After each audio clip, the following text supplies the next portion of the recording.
My name is Anne Blunt, and I'm a PTSD survivor. I discovered that to thrive with trauma, I needed two things in my life. The first one was pleasure, and the other one was other people. I'm a self-appointed leader of the next sexual revolution that I call Selfishly Happy Revolution. I'm also an international tantric sex and relationship coach and a host of a very open and honest, explicit podcast called Tantric Sex for Lovers and Others. And as you can see, I travel full time, now coming to you from Morocco. So my 5 things that I'd like you to understand or know about people with PTSD are: first, get informed. There is so much that we still don't know about PTSD, but try to find as much information, solid information as you can. The world can be very traumatizing, and I fear that there are more people with PTSD around you that you actually know. And if it is you or your loved one, the first step is acknowledging it and getting information on it. PTSD is real for the person who has it. It's not imaginary. And if you're a legislator, like I used to be, please update your laws based on the newest science, especially about sexual abuse, to bring justice to victims and to prevent new cases. What I found fascinating is that some of the oldest philosophies, like I Ching and Tantra, know about trauma and the healing of trauma already thousands and thousands of years ago. Now, the most modern neuroscience is actually confirming that old wisdom. Trauma lives in the body, you see, and the body keeps the score. It has a memory. And initially, the body will take over as an automatic response to fear by fighting or fleeing. If either one of them is successful, the body will release the stress by trembling and shaking it off, just like animals when they have escaped their predator and they go on living without trauma. However, for us humans, if fight and flight are not successful, the nervous system tends to freeze. The body paralyzes and can even go floppy. It is a wise, very protective system and mechanism designed to avoid more harm and even death. And it's never a consent. Neither is fawning, which is perhaps the least well-known of the 4 stress responses. Fawning means trying to please or negotiate to avoid harm. These reactions to stress can become chronic if the stress cycle cannot be finished safely and loving. My number 2 is resilience and healing. The good news is that humans are resilient and healing is possible. It will take time though.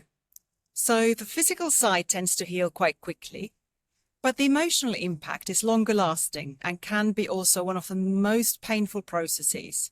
It can be a roller coaster of emotions, from anger and despair to frightful freeze states with nightmares and flashbacks. And then there are times when there is respite and even hope and light. This fluctuation is actually a very normal process of healing. And rushing or judging the process will not help and can only push the freeze response even deeper. Tantra teaches that even though we are humans with bodies and we have emotions and feelings and thoughts, we are so much more. We are all those things, but also consciousness. When there is pain or trauma, i.e. the experience, it can be impossible to separate that from the experience, the human. However, the trauma or the diagnosis does never identify anyone, and bringing consciousness into the picture through mindfulness and grounding practices can be extremely, extremely helpful. The second step is to get and accept help, not just from the medical professionals, but someone specializing in trauma healing too. It can be, for instance, a cognitive, more talk-based therapy, a body-based modality such as somatic experiencing and breath work, or more mindfulness-based practices like Tantra. Accepting help is always a huge step and worthy of celebration. It requires so much courage and vulnerability to admit that life didn't go to plan and help is needed, but is so worth it. My third thing is about survival to thriving. A trauma survivor is surviving. There is a new base level after trauma where mere existence is still possible, albeit not like the old one, nor like it would be. The third step is to thrive again, and it can only be done with other people. We need other people who can create safe and welcoming environments and accept whatever might come up from moment to moment is okay. Emotions and feelings are a normal part of life, and communities and societies need to really become more comfortable with them and not to state people as a first step. Within a family situation, it's helpful to learn what the emotional triggers are. This brings awareness to what is happening and how to deal with it. For instance, taking responsibility for one's emotions and naming them, and understanding that pain and suffering do not make them more valid than other people's emotions can actually start the process of thriving. Finishing the stress cycle by using strategies that work, such as physical activity, breath work, a good cry, self-care, primary screaming, pillow punching, and affection, will communicate to the nervous system that danger is over and fleeing was successful.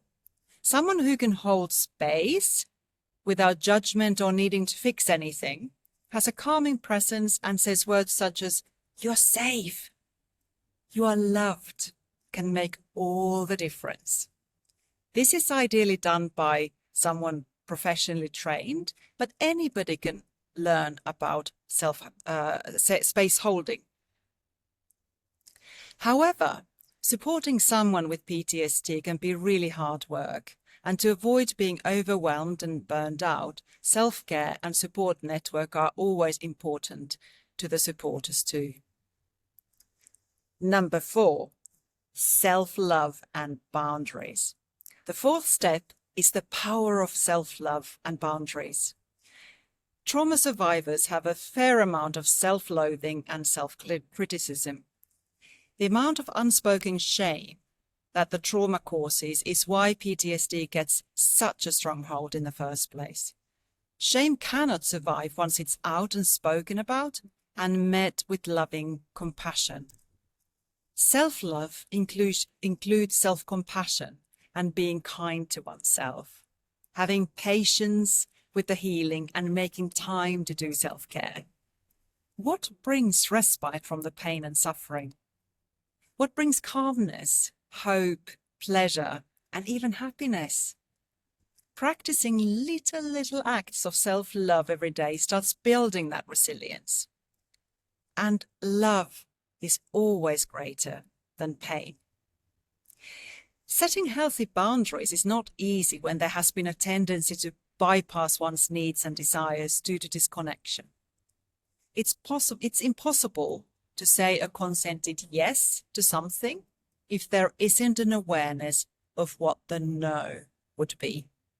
Starting again with baby steps is more sustainable than reactivity to something bigger that might be regrettable later.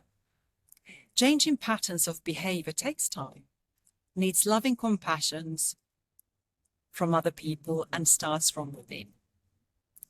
Number 5, and this is my favorite, pleasure path. What I love about Tantra is that it doesn't exclude or judge anything, but transforms everything.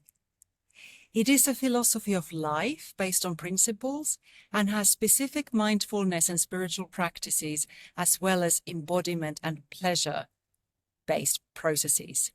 The 5th step is therefore to rewire the nervous system to better health, happiness, pleasure, and peace. It is doable because PTSD is never about the incident itself. Thank goodness, we wouldn't be able to heal if it was. It's about the ways in which the person couldn't cope with the incident or incidents. Because trauma response happens in the nervous system level, it makes sense that the healing happens there too. Through, for instance, self-pleasure practices, the nervous system can be de-armored. Because of what had happened, we started building walls and protections around us. Since there is no danger anymore, the defenses can come down now. It doesn't happen, though, just by wanting it. It takes time to create new neuronal pathways that help the body to accept new levels of safety, pleasure, joy, love, ecstasy, or whatever higher vibration emotions are desired. But it is possible to enjoy your body, emotions, feelings, and life with yourself and others again. Tantra actually describes human bodies as temples. They are honored, cherished, and worshipped even as sacred and divine. It is a radical idea, especially for someone with PTSD, because trauma has caused a deep-seated disconnection from the body. Tantra brings that connection back again. It helps to feel fully alive and being present in the moment. Healing can be exhausting, and it's okay. It's okay not to be okay. But hence, we also need pleasure to move on and move forward with joy and fun. Just like two railway tracks, side by side, healing and pleasure paths, healing and pleasure tracks, balance the train so it doesn't get stuck again, but instead keeps moving forward to the desired future. Life is back in the flow again, and living from one's truth authentically is possible. Thank you for listening.